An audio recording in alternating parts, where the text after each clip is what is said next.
Hello, and welcome to Night Office Solutions how-to videos. Today we're going to be discussing how to fix lines, streaks, and dots on the paper for color and black and white mid-volume sharp machines. The first problem we'll look at are lines that stop just short of either edge of the paper.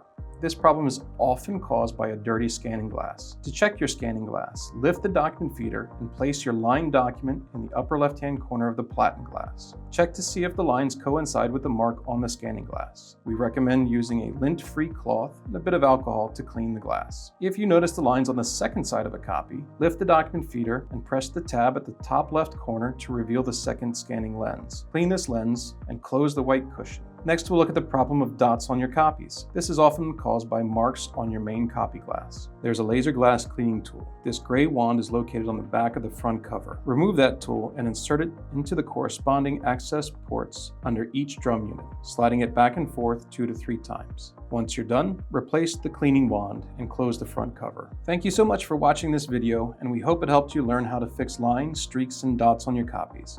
If you ever have any more issues or are still experiencing streaks, please feel free to call our customer service specialists at 210-340-8909, and we'll be happy to help you out with any service you may need.